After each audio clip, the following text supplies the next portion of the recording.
Jake woke at 4 in the morning to a sound that did not belong. His body moved before his mind caught up. Years of military training made him sharp even in sleep.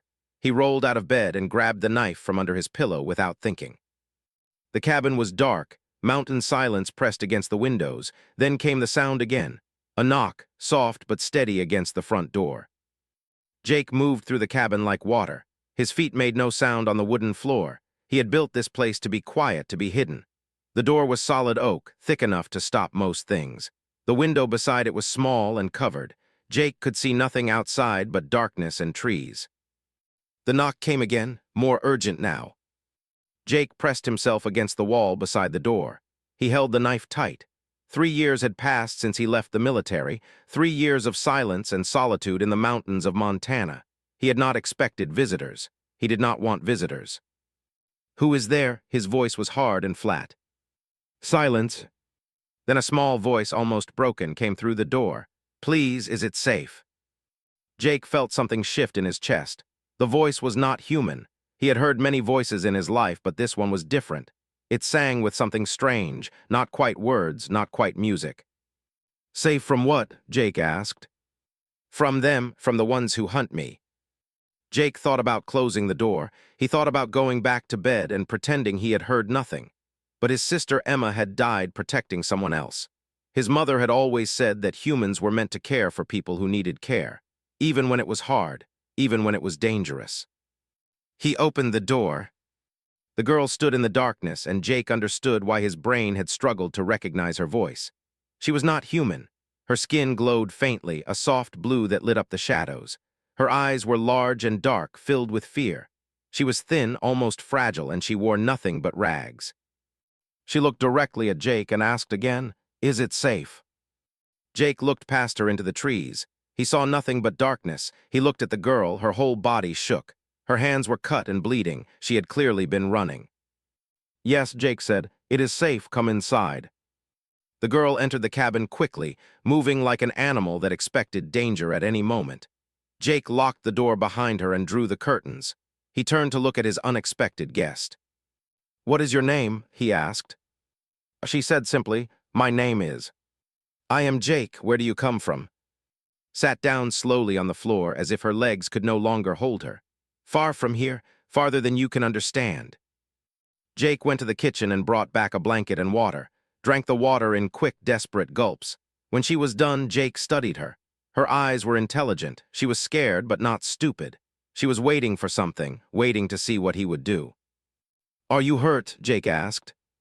"I am intact," said. "The wounds are not serious." "Why did you come to my cabin? How did you find this place?" Looked at the window. "Your cabin is far from others, far from cities, far from the ones who hunt me. I could feel that you were alone. I could feel that you were safe, not like the others." "Others? What others? Who is hunting you?" His large eyes filled with tears, though she made no sound. She was afraid, Jake realized. More afraid than he had ever seen any living thing be afraid. "I cannot explain now," said. "If I tell you, they may find me through you. But I need to know, can you help me? Can I stay here, not for long, just until it is safe?" Jake had not had another living thing in his cabin for 3 years. He had chosen isolation deliberately.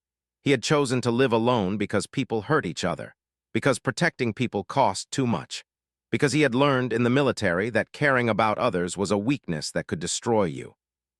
But he looked at its trembling form, at the blood on her hands, at the terror in her eyes, and something broke inside him. "You can stay," he said, "as long as you need, but you will tell me the truth eventually. I need to know if keeping you here puts other people in danger." Nodded slowly. "The truth will come, but not today. Today I only need to know that I can come back tomorrow. Is that possible? Can I come back here tomorrow?" "Yes," Jake said, "you can come back." He made a bed for her in the back room, away from the windows. Lay down on the blankets and seemed to fall asleep immediately, her body finally relaxing. Jake stayed awake the rest of the night, knife in hand, watching the darkness outside and wondering what he had just agreed to protect. When dawn came, woke and looked at Jake with clear eyes. "Thank you," she said. "I will leave now, but I will return tomorrow if that is acceptable." "It is acceptable," Jake said. Walked to the door, paused, and looked back. "You are different from what they told me about humans. You are kind, most humans take what they want. They do not help those who cannot help them. Some do, Jake said. Not all of us are the same. Came back the next morning just as she promised. She knocked on the door at dawn and Jake was already awake waiting for her. He had spent the entire night thinking about whether he should contact someone, tell someone what he had seen, but something stopped him, the look in her eyes, the way she had trusted him despite her fear. He let her in. Over the following weeks, visits became routine. Every morning she would knock and Jake would open the door. She never stayed long at first, usually leaving before the sun rose too high in the sky.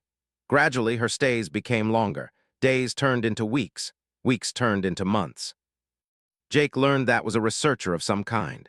She carried knowledge in her head about other worlds, other species, other ways of living. When she finally began to trust Jake enough to speak, she told him pieces of her story, never all at once, always carefully. The collective is very large, explained one morning, sitting at Jake's kitchen table drinking tea. Thousands of worlds, millions of people serving the Empire. Everyone knows their place. Everyone does what the Empire says. And you did not want to do what they said? Jake asked. I wanted to learn about worlds, said. I was a researcher. I studied primitive species and reported to the collective, but Earth was different. Everything about humans was different. Jake poured more tea. How were we different? Took time before answering. Her large eyes looked out the window at the mountains. The collective classifies all species by their ability to follow orders, by their intelligence, by their capacity for technology. Humans rank very low, almost at the bottom. The collective thought humans would be easy to control when the time came to take your world. Jake felt cold move through his stomach. To take our world, you mean invasion? Yes, said simply. The collective expands. When a world has resources or can be made useful, the collective takes it. Humans would have been taken within 100 years. The collective is patient. But something changed your mind, Jake said. It was not a question. Yes, I studied your people carefully. I looked at your wars, your histories, your behaviors. The data showed you were violent, selfish, driven by primitive emotions. But then I observed something the collective's calculations did not measure. Leaned forward. I watched a human woman die saving children she did not know. The children were not her offspring. She had no genetic connection to them. She had nothing to gain from their survival. But she died protecting them anyway. Then I watched other humans mourn her. Not mourn what she could have provided, but mourn that she was gone, that she had suffered. Jake thought of his sister. I realized the collective's data was wrong, continued. Humans are not primitive. You are advanced in ways we do not measure. You can care about people you do not know.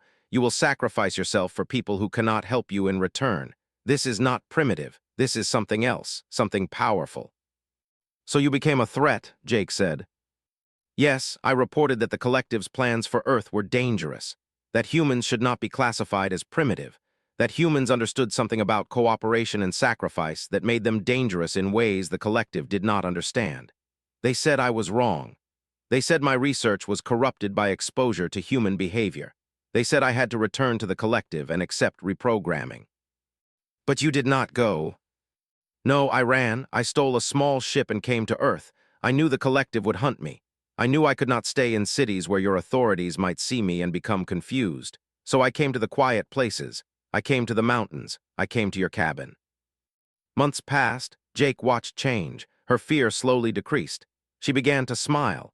She asked questions about everything, writing down answers in a small book she carried. She asked about human emotions, human choices, human reasons for doing things that made no logical sense. One day, Jake taught her to use a knife to cut vegetables.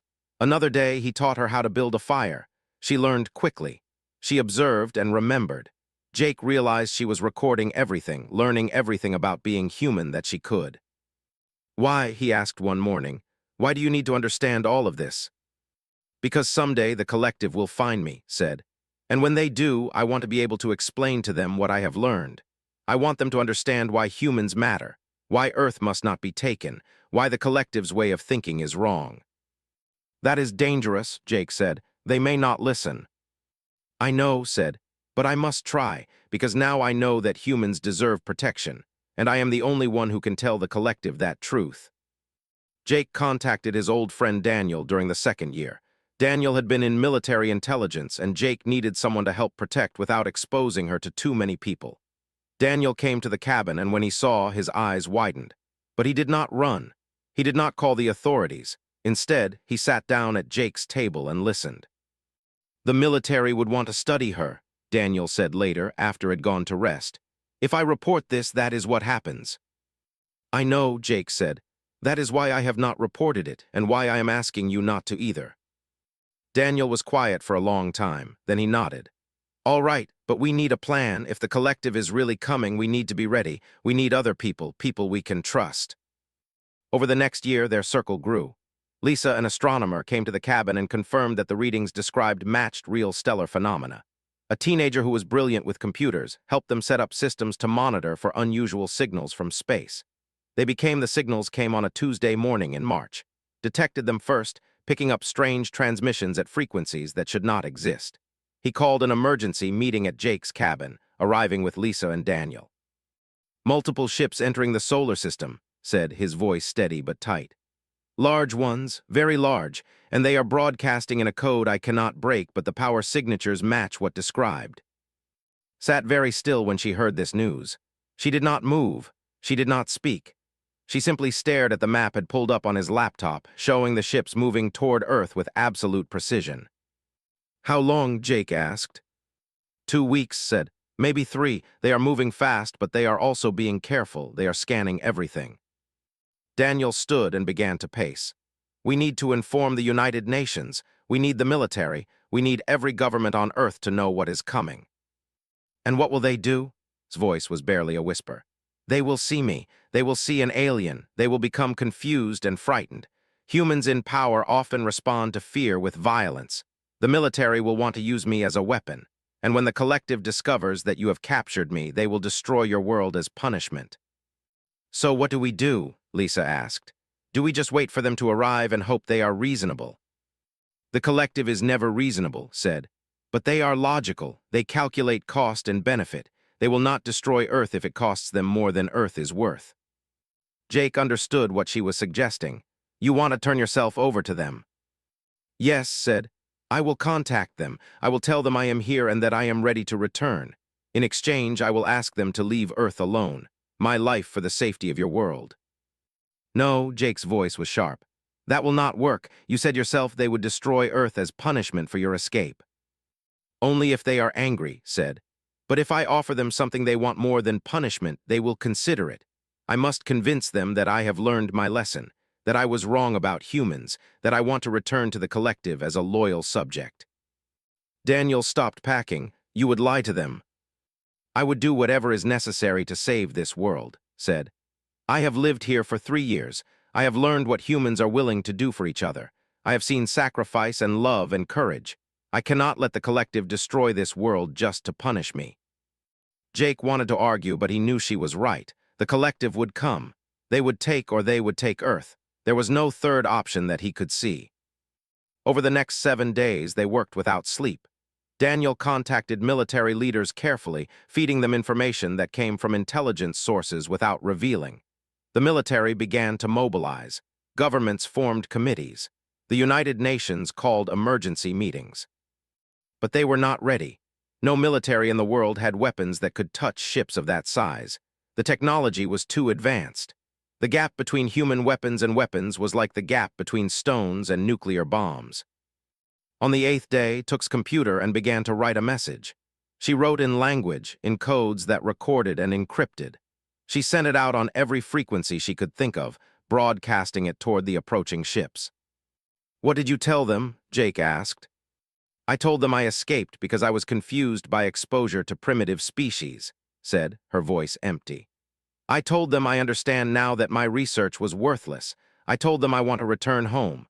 I told them I can lead them to Earth's leaders so they can study how to control humans more effectively." She looked at Jake with her large, dark eyes. "I told them lies, but lies they will believe because I am telling them what they want to hear." 2 days later, the collective ships stopped moving. They entered orbit around Earth, massive and silent. The ships were the size of mountains. They blocked out the sun when they passed over cities. The world held its breath. Then the collective transmitted its own message, broadcast to every electronic device on Earth, in every language humans spoke. The message was simple. Humanity must surrender all weapons or the collective would destroy the planet. They demanded representatives from every nation to be brought to the capital city within one day. Jake stood in his cabin and watched the news. Governments were in chaos. People were panicking. The military was preparing for a fight it could not win. The next morning, knocked on the door as she always did. Jake opened it but did not come inside. She stood on the porch, her glow dimmer than usual, her eyes sad. "This is goodbye," she said. "I am going to go to the collective. I am going to show them that I am loyal. I am going to convince them that I want to help them control your species.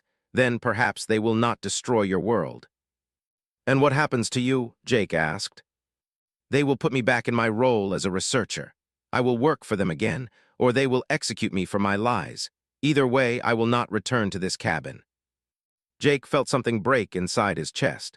He reached out and touched her shoulder and leaned into his hand like a small animal seeking warmth. "You have been the first human I have ever known," said, "and you have shown me that the collective's way is wrong. You have shown me that there is more to existence than following orders and calculating value. Even if I never return here, I will carry that knowledge with me. I will carry you with me." "Do not do this," Jake said. "There has to be another way." "There is no other way," said. "But do not be sad. I have lived 3 years with you. I have been safe here. I have been happy. That is more than I would have had if I had not knocked on your door. That is enough." She turned to walk away, but Jake grabbed her arm gently. "What if it is not safe?" he asked, using the words she had spoken to him 3 years before. "What if you walk down from this mountain and they hurt you?" Turned back and smiled. It was the first time Jake had ever seen her truly smile. "Then I will remember that there was one human who was kind when he did not have to be. That will make it safer than any place I have ever been." Appeared before the collective as she had promised. She was brought to the capital of the nearest fleet, a massive ship called the Command Dominion. The collective leaders examined her and questioned her for hours. They ran scans to determine if she was lying, but had learned well from 3 years with humans. She knew how to control her fear. She knew how to say the things they wanted to hear. Meanwhile, on Earth, Jake contacted Daniel and told him to accelerate their plans. They had discussed what to do if turned herself over. It was a terrible plan and it probably would not work, but it was all they had. Daniel worked with military leaders. He convinced them that the only way to survive was not to fight, but to show the something they had never seen before. A military prepared to lose, but unwilling to surrender its people. Jake gathered Lisa and they broadcast a single message to the fleet, transmitted in the codes that had given them. The message was from the Earth Council, and it said this: humanity would not surrender, not because they could win, but because they had something they did not understand. Then Jake did something that no military strategist would recommend.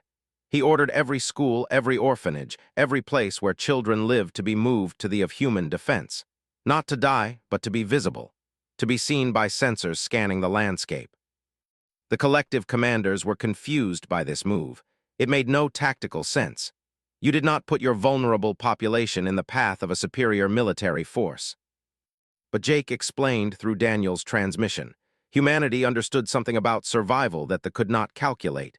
Humanity would not save itself by abandoning its children. Humanity's survival meant saving the young, protecting the small, defending those who could not defend themselves. In the Command Dominion, saw the news. She saw what the humans were doing, and she understood immediately what Jake was trying to communicate to her people. He was showing them what made humans different. He was showing them the very thing she had tried to explain to the collective for 3 years. The soldiers began to report something unexpected. When their sensors scanned human defensive positions, they found families clustered together, mothers with children, fathers standing in front of their young. Humans with no weapons but with determination to protect those who could not protect themselves. It confused the algorithms. It did not make sense in any military calculation. Stood before the collective leadership and spoke in her native language. "They are showing you what I tried to teach you," she said. "This is why humans are dangerous, not because of their weapons, but because they will sacrifice everything for people who cannot help them survive. They are weak by your calculations, but they are stronger than you understand." The commander looked at with cold eyes. "You lied to us. You said humans were primitive and could be controlled." "Yes," said, "I lied, but not about why humans should be feared. I lied about whether humans could be conquered by force. You cannot conquer what will not surrender. You cannot control what values sacrifice over survival. The commander considered executing immediately, but something stopped him. He looked at the sensors showing human families standing together. He looked at the data showing humans willing to die protecting children who were not genetically connected to them. And for the first time in his entire existence, the commander felt something that the collective did not have a name for. It was something between respect and fear. Something that made him understand that the collective's way of thinking was incomplete. Daniel, still in communication with channels, made one final broadcast. He showed them recordings of human history, wars where humans fought against overwhelming odds to protect freedom, stories of humans running into burning buildings to save strangers, teachers shielding students with their own bodies, soldiers refusing to leave wounded companions behind. He showed them that human sacrifice for the weak was not an exception. It was the foundation of human civilization. In the throne room of the command dominion, soldiers who had been raised to believe that weakness should be eliminated were forced to watch humans choosing to stand with the weak, to defend the weak, to make the weak the center of everything they protected. The effect was like an earthquake moving through the understanding of the universe. The commander finally turned to, "Is this truth?" he asked. "Yes," said. "This is the truth of humans. They are not primitive. They are advanced in ways your data cannot measure. They are willing to die for people they do not know. They will make choices that cost them everything for the benefit of others. This is not weakness. This is the strongest thing I have ever seen." The commander was silent for a very long time. Then he sent a message to all ships in orbit around Earth. The message was simple: stand down, cease all aggressive action. But he did not order a withdrawal. The fleet remained in orbit, and the commander requested a face-to-face meeting with Earth's leaders. He wanted to understand this species more completely. He wanted to know if what was saying was true. On Earth, Jake watched the screens as the military stood down. The attack did not come. The bombardment that everyone had prepared for did not happen. And somewhere in the sky, in the massive ship called the Command Dominion, was still alive. The negotiations began slowly. There were logical beings, and they could be convinced by evidence. The evidence of human sacrifice was overwhelming. They could not deny what their own sensors were showing them. Over the course of 3 weeks, representatives came to Earth. They walked among humans. They saw schools where teachers made less money than soldiers but chose to teach anyway. They saw hospitals where doctors worked without sleep to save people who could not pay them. They saw humans sharing food with strangers. They saw humans choosing to live in poverty so that they could give more to those who had nothing. They could not understand it, but they could not deny it. The commander finally called the human leaders together. He looked at Daniel, at Lisa, at the representatives of every nation on Earth. 1 month after the agreement was signed, the fleet began its slow departure from Earth orbit. The ships moved with careful precision, backing away from the world they had come to invade but had chosen not to destroy. It was a strange kind of withdrawal, not hostile but not quite friendly either. It was simply a departure based on new understanding. Jake stood on his porch every morning before dawn. He did not expect to return. She had served her purpose. She had sacrificed herself to save the world. They had allowed her to live, but they had not promised to let her go. She was still bound to them, still a citizen of the collective.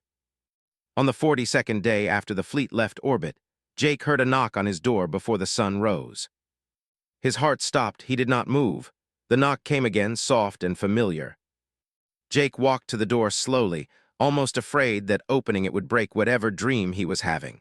He turned the lock and pulled the door open. Stood on the porch. She was wearing clothes now, human clothes that someone had helped her find. Her glow was stronger than it had been in years, and her large, dark eyes were clear and free from fear. "Is it safe?" she asked, and her voice no longer trembled. For a moment, Jake could not speak. Then he stepped aside and gestured for her to come in. Entered the cabin with the same careful movements she had used 3 years before, but now she moved with confidence instead of terror. She sat at the kitchen table while Jake made tea. They sat together in the early morning light, and finally Jake asked the question he had been holding since the moment the fleet appeared. "How did you get away from them?" he asked. "The commander released me," said. "He said my presence on Earth could help the alliance between our species. He said I could return if I wanted to as an ambassador, to help your world and my world learn to trust each other. Jake felt relief flood through his entire body. So you are free. I am free, said simply. For the first time in my existence, I am free, not free from responsibility. The collective gave me a responsibility to serve as a bridge between species. But I am free to choose where I live, to choose how I spend my time, and I choose to stay here. They talked through the morning as the sun rose over the mountains. Explained that she had spent the month after the agreement being questioned then by human representatives, then by scientists and military leaders from every nation on Earth. They wanted to study me, said. They wanted to know everything about their technology and their weapons and their culture. But the commander told them I would only answer questions if I was allowed to live freely. He said that humans must learn to trust each other, and trust begins with respecting freedom. Jake smiled at this. So your sacrifice worked. Better than I hoped, said. They have agreed to technology sharing. They have agreed to help Earth develop defenses against other threats. And in return, Earth is going to help them understand something they have lost, the ability to choose mercy over dominance. Over the following months, Earth changed. The United Nations established an office to coordinate with the embassy. Scientists from human universities met with researchers. Schools began to teach about other species and other worlds. Children grew up knowing that they were not alone in the universe, and that the universe was not as hostile as their ancestors had feared. Became known as the bridge between worlds. She traveled to universities and governments, explaining culture to humans and human culture too. But every night, no matter where she was, she found her way back to Jake's cabin. The knock on the door every morning became a tradition. News outlets made jokes about it. Children sang songs about the alien girl who asked if it was safe. But for Jake the knock and the response remained sacred. It was the moment that had changed everything. One morning, after living together for a full year, asked Jake a different question. "Do you love me?" she asked in her careful human English. Jake sat very still. He had never said this to another person since his sister died. Love was dangerous. Love was a way to get hurt. But looking across his kitchen table, he understood something that she had tried to teach him all along. Love was not a weakness. Love was the reason humans survived. Love was what made humans strong enough to face any enemy. "Yes," Jake said, "I love you." Smiled, and her whole body seemed to glow brighter. "I love you too," she said. "This is what they do not understand. You cannot measure love in a calculation. You cannot predict it or control it. You can only choose to feel it, and that choice is the strongest thing in existence." Years passed, Earth and the continued to grow closer. Other species, hearing that they had chosen alliance instead of conquest, began to reach out to humanity. Some of them became allies, some became friends, some established their own settlements on Earth. But Earth remained unique in the galaxy. It was the world where the strong chose to protect the weak. It was the world where sacrifice for strangers was not seen as weakness, but as proof of civilization. Its presence on Earth inspired a movement. Others began to question the collective's methods. Other species began to see that there were alternatives to conquest and control. Over time, the collective itself began to change, slowly moving away from dominance and toward cooperation. On the 10th anniversary of first knock on Jake's door, they sat together on the porch of the cabin as the sun rose over the mountains. Still asked her question every morning, and Jake still gave his answer. "Is it safe?" she asked. "Yes," Jake said. "It is safe. You have always been safe here. You always will be." Had taught the galaxy that humans were strong not because of weapons or technology, but because of their willingness to die for each other. She had taught them that the greatest power in the universe was not dominance, but protection, not conquest, but compassion. And every morning, as the sun rose, would knock on the door of a small cabin in the mountains of Montana, and a man named Jake would open it and tell her that she was safe. That simple exchange, that daily ritual of acceptance and protection, had changed the course of history. It had saved not just one world, but eventually inspired change across the entire known galaxy. All because one human was willing to help a stranger. All because one alien girl was brave enough to trust that kindness existed in the universe. The knock came every morning, and every morning Jake answered, and in that answer the universe found hope. And he said words that no had ever said to an alien species. "We acknowledge that we have misjudged you. Your species is not primitive. Your species is advanced in ways we did not measure. We propose a new relationship, not conquest, but alliance." Jake was not in that room when the agreement was signed. He was sitting in his cabin, waiting, watching the dawn come, knowing that they had promised to withdraw their fleet within 1 month, knowing that Earth was safe. But he was also waiting for something else. He was waiting to see if would return, if she would knock on the door as she had every morning for 3 years, if she would ask, "Is it safe?" She walked down the mountain as the sun rose, and Jake watched her go, knowing that he had just let the most important person in his life walk into danger, and that she had chosen to do it to save him. A small group of humans united by a single purpose, keeping safe and preparing for what might come. By the 3rd year, no longer asked if it was safe. She had found safety with Jake. She had found a home, but the knock on the door every morning never stopped. It had become more than a question about safety. It had become a ritual, a moment of connection, a reminder of that first morning when she had stepped out of the darkness and found something the collective had never taught her to expect: human kindness. Jake always answered and always smiled. "Yes," he would say, "it is safe. You are safe here." And for those moments, in that small cabin in the mountains, the universe was exactly as it should be. Nodded and disappeared into the forest. Jake stood in the doorway, watching her go, and realized he had just done something that would change everything.